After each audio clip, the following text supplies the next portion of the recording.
Very sad really, because Roger and Pam and the kids were the most Christian family that I have ever met.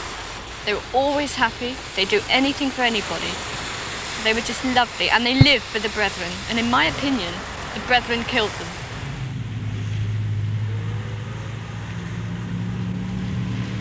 The great buildings of the established church stand witness to the continuing traditions of a national faith. Their invitation to worship is always there, and though they're often empty, they're always open. But there are people living around us who profess the same faith, who worship the same God, but who do so in secret. They meet to sing hymns and read the Bible in buildings that look more like fortified barracks than houses of prayer. They worship the man who touched lepers by screening themselves off from the contagion of the everyday world. They don't identify themselves, they extend no invitation. The only window in this meeting house is the one to read the gas meter. At the present time, there are over 200 buildings like this in different parts of the country, and more are going up. Like this one in Worthing, just outside the back door of pensioner Mrs. Roseanne McKnight. What does she know about who owns it or what it's for? Well, absolutely nothing at all. We've heard nothing of what they are or what they're going to do, and the only information we have is what we read in the papers, that they're a non-denominational sect. And we really are a bit worried about it, because we don't actually know, and a building without windows now is a bit more. Building without windows? Yeah, it's more dubious, isn't it? But can't you find out who it is? Well, no, because you never get anywhere. You go to inquire anywhere, it's always more secretive it gets. We just say, well, it's a non-denominational sect. So what is that? I mean, it must be something with a name, but they never give it one. Opposite another unmarked meeting house in Northampton is the vicarage of the Reverend Simon Delves Broughton, who knows the name of the people who go there, but little else. I see members of the Exclusive Brethren arriving every Sunday morning early, several evenings in the week. I have tried to smile at them across the fence, but I usually receive a rather stony stare in return. Stories like this have been emerging recently from all over the country. Churches being built without windows, surrounded by high wire fences like this one, or even by barbed wire. Families being broken up. So who are these people? Well, the record books show that their name is the Exclusive Brethren, and the records books show little else, because the Exclusive Brethren, in contrast to most churches, prefer to keep themselves very much to themselves. Just why are they so secretive? Why do they prefer to keep from their neighbours what goes on behind these walls? And all these stories we keep hearing about them, are they just the run-of-the-mill rumours that any group which tries to withdraw and worship in privacy attracts to itself? Or are the activities of the Exclusive Brethren sect something that should be made more public? Something which might make us think very seriously about the effects of the freedom of worship we so much value in this country. We went to Andover to talk to the brethren there. Not allowed in here. No, we won't say nothing at all to you, and we never will. We won't talk to you and we never will, was the instant reaction of these brethren.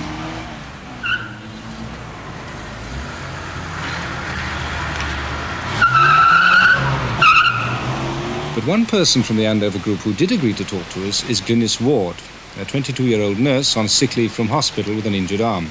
And she can speak only because she's an outcast from the sect. Glynis was born into the Exclusive Brethren.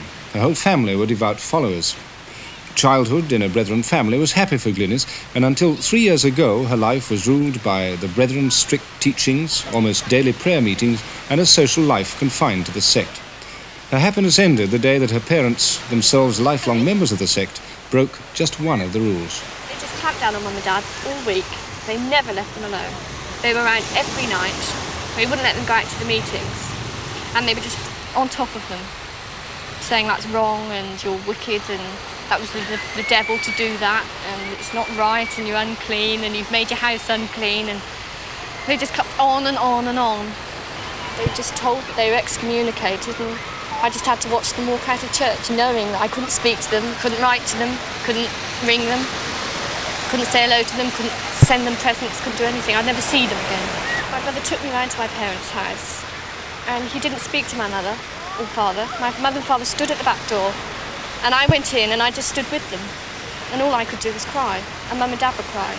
And my brother just walked upstairs into my bedroom and cleared my bedroom and put it in the back of his car, took everything, as if I'd never lived there. But what was this terrible thing that your parents had done, so terrible that they had to be excommunicated for it? Well, they were excommunicated because my mother let the next door neighbour into the house.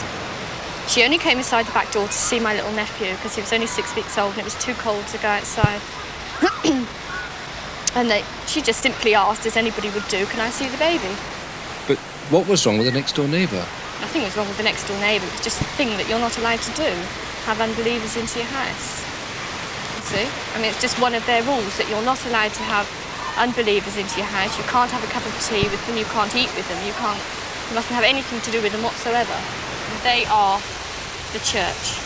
And if you don't go to that church, you don't believe or you don't belong, then you're not a Christian and you're unclean. And because your mother allowed an unclean person, unclean in their eyes... She made our house unclean, and therefore we're unclean for allowing it. But who told them? How did the Brethren find out? My brother. See, once my brother got married, they helped him with the mortgage and they helped him get a house, and he's tied into it, and I can't see that he'll ever be out. There's somebody up the top saying, you do this and you do that and you don't do this and you don't do that. And it's brainwashing. And you do get a fear. I was very, very frightened. I mean, I was frightened to walk around the streets in case I bumped into Mum when I was taken away from home. Because if I'd spoken to her, I was terrified in case some of the other brethren saw me. But what could they have done to you if they'd seen you? What made you so frightened? Well, they would have had me up in front of everybody in the church and asked me why I had done this. And if I couldn't answer, they'd say, well, you better get right, and they could possibly shut me up, or... What does that mean? Well, ban me from going to church until I got right and confessed that I did do wrong.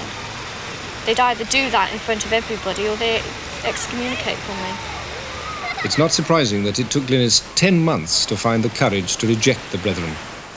But she had to leave behind her only brother, Alan, and his family as the price of returning home to her parents. Glynis left 2 years ago. Is Alan still with the Brethren? Yeah.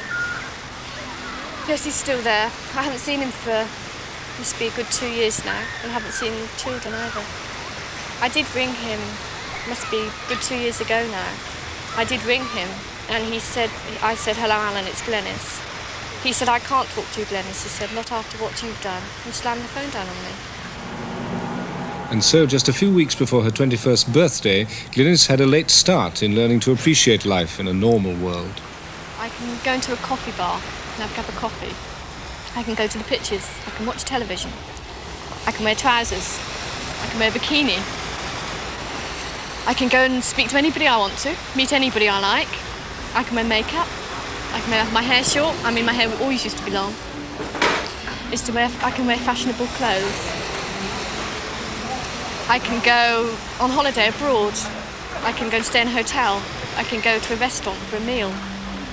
I can have a cigarette if I want to. I can listen to radio, have a record player, go to discos, go out to dinner.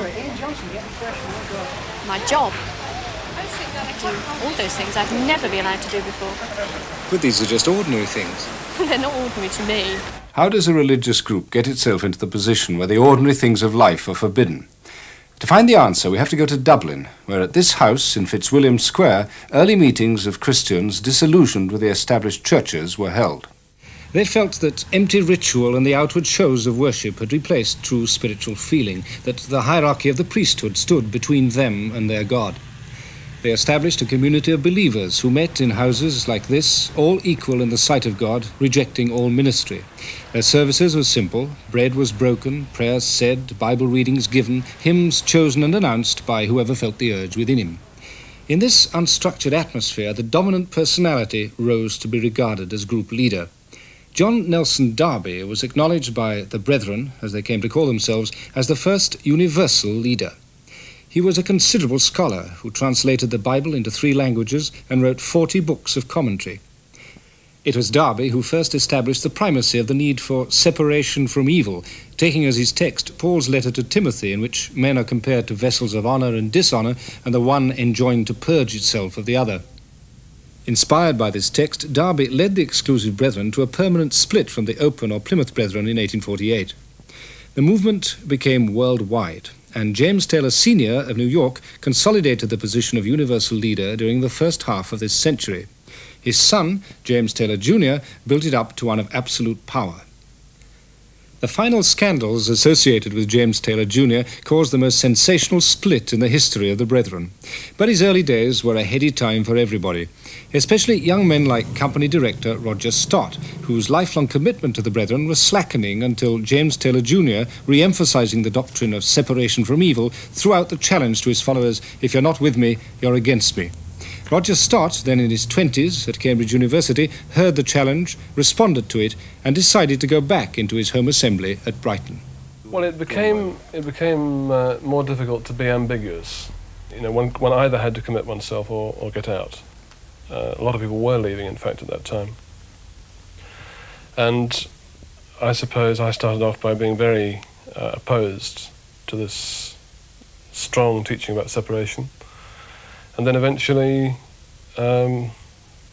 decided it was right, and it became a bit of a crusade.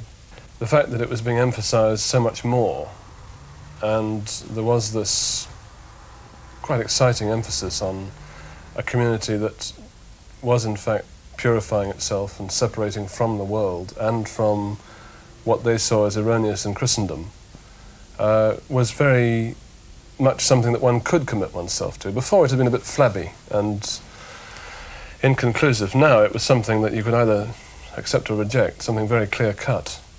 And people were suffering for it. They were losing their jobs, they were giving up professional associations and losing their jobs, they were giving up jobs that involved entertaining clients and so on. This is why I said there was the spirit of a crusade. Apart from the family tensions that could be caused by withdrawal from the Brethren, were there any more practical ties that people could have had? Oh yes.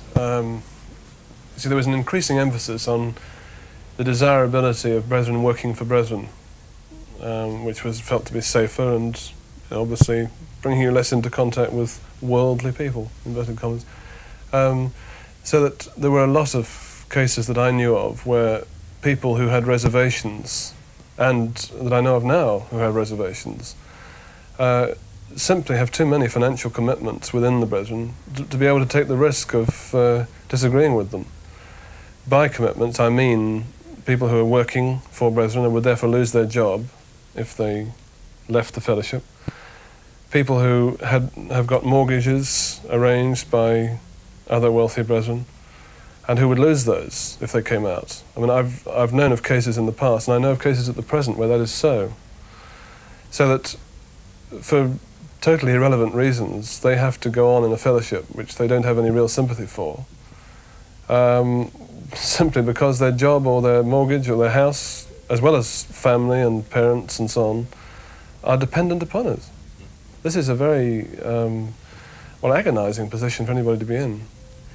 You see, in talking about what they did, the corrective things they did, the disciplines they imposed, we're talking about one side of it only. The actual inside thing, the enjoyment of meetings and fellowship and friendship, was of a very high order. There was a great deal of warmth and enjoyment and excitement too, because there were some very eloquent teachers. Apart from James Taylor himself, there were a number of quite remarkable orators and teachers. And I look back to some of those weekends, although, I deplore the waste of 10 or 12 years of my life, really, from 21 to 33. I hate the fact that I had that out of my life, and so much I could have done with it. But nevertheless, during that time, there were weekends and occasions when I really did enjoy myself. The enjoyment for many brethren came to an end when James Taylor Jr. made his final tour of Britain in 1970. Roger Stott was so concerned at what then took place that he made a record of events and had it printed for private circulation amongst the brethren. The Universal Leader's message this time contained some disturbingly personal interpretations of Scripture. He kept talking in pseudo-spiritual terms about the women in John's Gospel and Luke's Gospel and how they ministered to him of their substance and so on. And all this was really a cover-up for the fact that he was just trying to fondle every woman in sight. He had, in fact, put out an edict earlier that, or a suggestion, if you like, that they shouldn't wear foundation garments. And it was quite obvious why. And they, all these people were queuing up to kiss him and sitting on his knee and so on and so forth. He was obviously out of control. It was a very sad spectacle. But we gave him the place, and he could do virtually what he liked with it. Bastard. You here. What's your name? Son of a bitch. John Gaskin. Get up. You look like nothing. Sit down. You stinking mum. You stink. Why didn't you bring some toilet paper with you?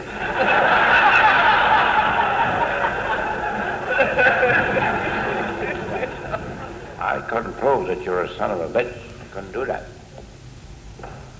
Because you can't say a son of a bitch if you don't know. But you're a bastard. Well, there was no theme. It was just a complete jumble. He was using a lot of very strong words.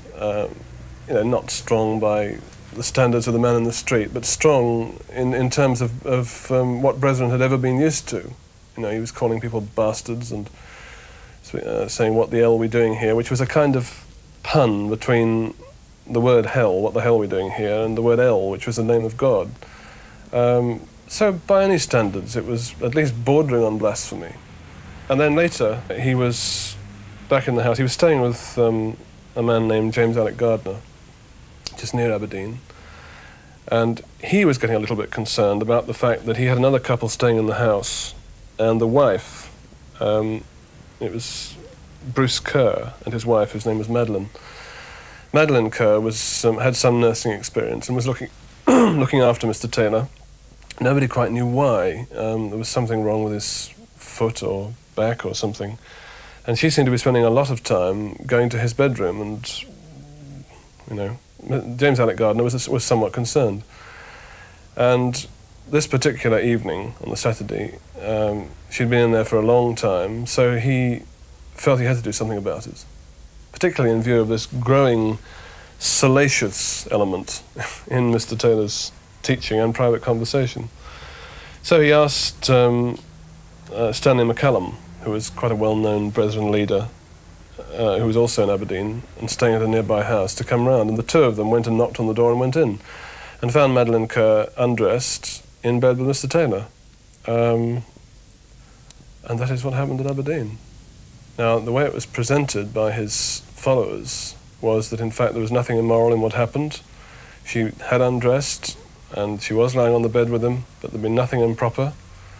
And he, in fact, had engineered this whole incident in order to test who was really following him and who wasn't.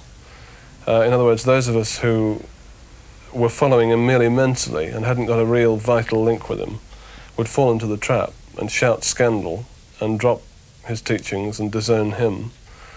Those who were really committed to him would see that it was only something that he'd engineered to expose those who weren't, and everybody would be happy. And from their point of view, that's precisely what happened. 8,000 people left, a fellowship of about 39,000, and the other 31,000 continued quite happily, saying that we'd all been caught by the trap. They even went as far as to say that the Lord had told him to do this, and he had protested and gone on for weeks saying that he couldn't do it. I can't do it, Lord. But in the end, he'd given in and done it, and it had had the result that the Lord had meant, and the 8,000 who were referred to as the rubbish were cleared out. James Taylor Jr. died shortly afterwards, but his doctrines live on. Roger Paynes, the man who excommunicated Glynis Ward's parents, rose to be leader of the Andover group, but he was suddenly to fall from favour. Glynis was very close to the family. Something must have gone wrong. He must have done something wrong or said something wrong, because they were down on him like a ton of bricks. They were just pounding him. They separated him from his family. By shutting up, they mean that you can't go out to church. You can't go out. You have to stay on your own and get right before God. That's how they put it. And he was separated from his family. He couldn't eat with his family. He couldn't sleep with his wife. He had to stay in the back room of his own house on his own. And he must have done this for a good 3 months, not having anything to do with his family, apart from the fact his wife and children couldn't go out to church because they were coming from an unclean house. He couldn't speak to his children, apart from saying goodbye as they went to school. And the whole purpose of this was they were trying to make him see that he'd done something wrong and get right. Now, after 3 months, I can quite see that after 3 months he knew that he'd be separated from his wife for good, that he'd never be allowed back into that church, or he'd be separated from them for a good year. He'd be excommunicated. And he'd have to leave the house so that Pamela, his wife, and the children could go out to the meetings. And he wouldn't be able to live with his wife. It was just like a divorce, really, being forced upon him. And he knew that this was going to happen. And he was a superman. The kids were angels. He wouldn't, he'd never smack them, never. And you always see a smile on both their faces. They're always happy. Really sort of, fair enough, they were really deep into the church, but they were super people. Fantastic. And the kids were little angels as well. And so polite and everything. And he knew that he was going to be separated from them, so he took his wife and his family with him. So they couldn't be separated. What do you mean he took his wife and his family with him? Well, he killed them, 3 children and his wife, and then hung himself.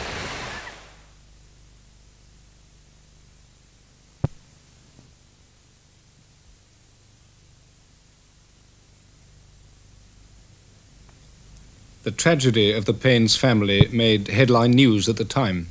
But 6 months later, more sober accounts of it, together with other reports of suffering and distress allegedly caused by the doctrine practiced by the Exclusive Brethren, poured into the chambers of a leading QC in Lincoln's Inn Fields, who was appointed by the charity commissioners to investigate their affairs. Hugh Elvet Francis was given a unique opportunity to hear the Brethren's case when they applied for status as a charitable body, and he had the duty of examining their suitability for this. Having spent over a year considering the mounds of evidence from all parts of the country and weighing it against the explanations provided by the Brethren, Hugh Francis prepared a confidential report.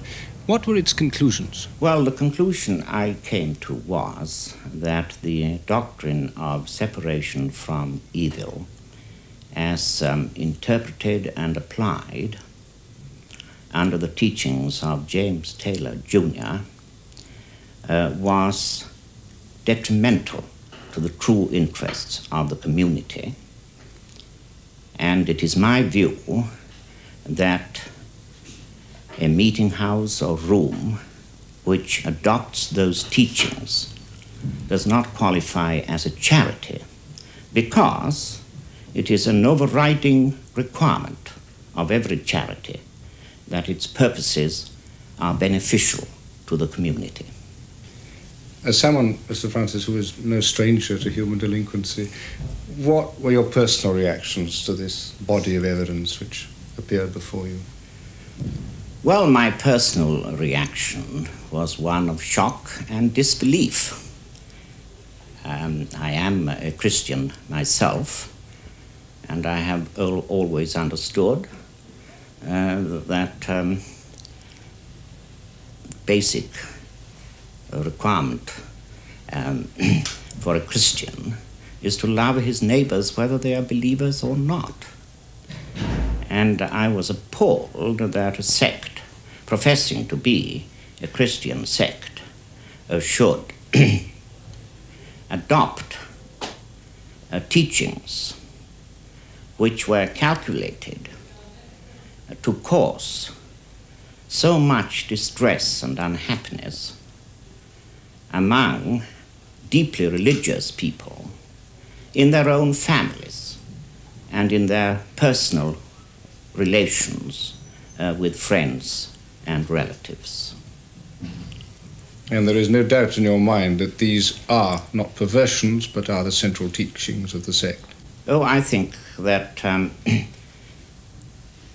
under the guidance, or rather the misguidance, of James Taylor Jr. and his fanatical supporters, they formed the kernel of their religion. And that is why, in my view, it's so dangerous, and why it is so detrimental, and why it cannot be regarded as charitable to pursue activities of that kind. But they were given, were they not, an opportunity to explain to you the reasons for behavior which you had decided was shocking and socially disruptive. What were those explanations? They did not, of course, deny the existence of these directives. They couldn't have done so. They sought to justify them as proper interpretations of this doctrine. They did not deny the directive that eating is fellowship. They seek to justify that. They acknowledge that it leads to sufferings within families, but they say that Christ suffered, and those who follow Christ must be prepared to suffer. An eminent legal mind, used to considering evidence impartially and without undue emotion, was shocked by what he found out about the Exclusive Brethren. So shocked that, even having heard their side of the story, he made a ruling that the activities of the Brethren operated to disrupt family ties and cause widespread distress and alarm.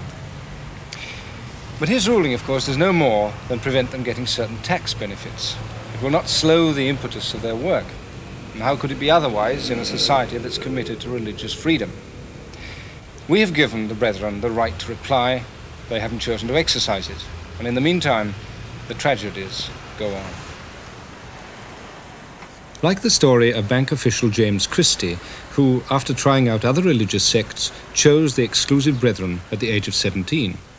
He rose to be unofficial head of his community in the north of England, and he chose to stay with the Brethren even after the Aberdeen incident, accepting the word of the universal leader as gospel.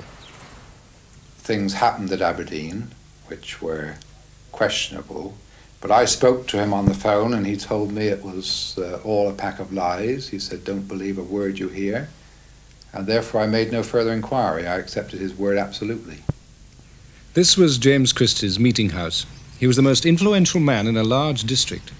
He became too popular and was felt to be a threat to the universal leader. When he visited his mother, who was out of fellowship, he was excommunicated. Now he's on the other side of the barbed wire, living quietly in Leeds with his wife Stella and his two sons, Ralph and Cedric, who left with him 3 years ago. Trying to forget the days when he travelled the country and crossed the Atlantic preaching the word, trying to remember without too much pain their two sons left behind in the Brethren, Lance, then 17, and Garth, then 15. When did you first realise, Stella, that you weren't going to see your eldest boys again? Well, I think I realised pretty soon after that this happened, but what hit me was that I had a dream one night about the second boy.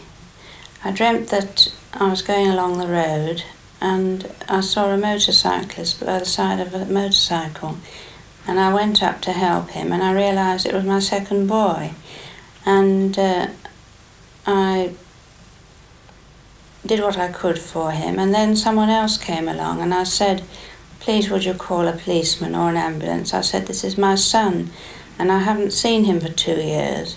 And then I started to cry and I woke up because I thought how sad it was that I hadn't seen my own child for 2 years. One of the teachings of Mr. Taylor Jr. was that Christ was made sin on the cross and abandoned by the Father. and consequently that if there is a relative who is going on in sin, he or she should be abandoned. What is instilled into them, I think, constantly is that it is the Lord's will that they are doing what they are, and they're doing it, they believe, in faithfulness to Christ. And of course, it is put to them that that is the paramount thing. What is so... What do you think is the paramount thing? To serve Christ, I would say, is the paramount thing, but I think that there are several Christians and believers in all sorts of sects and denominations who are pleasing Christ, not just the Brethren. I've learnt that since we left ourselves. But our second boy is now married and has a house of his own. We know his address, and we've seen the house, but we knew he was out when we went to look at it. Do you know his wife? We've never met his wife. We know of her. Sometimes I wonder when I see a young girl on the street with her head square and her hair down whether it's his wife, but I don't know. I'd love to meet her, of course. Do you think it would be right that you should? Oh yes, of course I would welcome her. I wrote to Garth last week and told him that we'd welcome them both if he came to the house. But James sent a cheque to our eldest boy for his birthday, but he returned the cheque and sent quite a nice letter and said that under the circumstances he didn't feel he could receive it. And do you really think now that you won't see him again?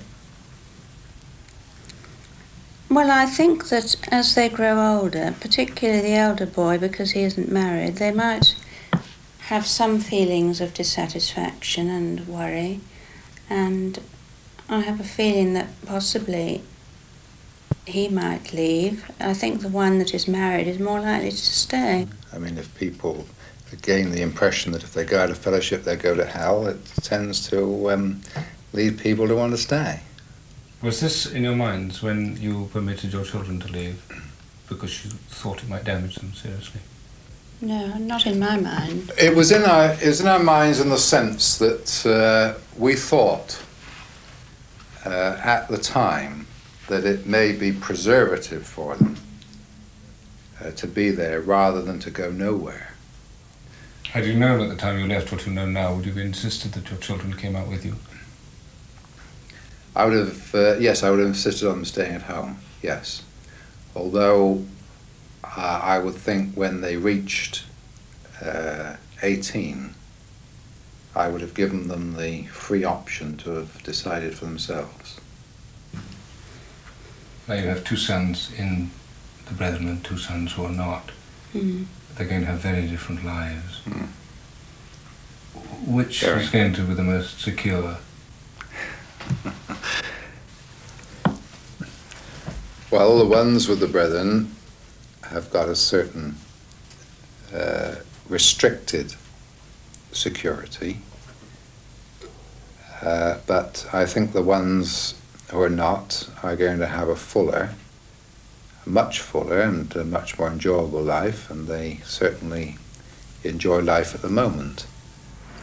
In an attempt to make that sort of life more accessible for those still trapped behind the fences and closed doors, James Christie went to see his cousin, Jill Knight. They hadn't met for over 15 years. He came to see me because of the kind of thing that he had had in his family, and we established contact again, and of course I've seen him quite a bit since, and I've heard from James what it's done to his particular family, the fact that he's cut off from his own sons, and I know too that we had in our family the fact that James was cut off from his own father and mother and from the rest of the family, and it seems to me such a wicked thing that something calling itself a religion should actually separate, father from child, husband from wife, and it's frightening, I think.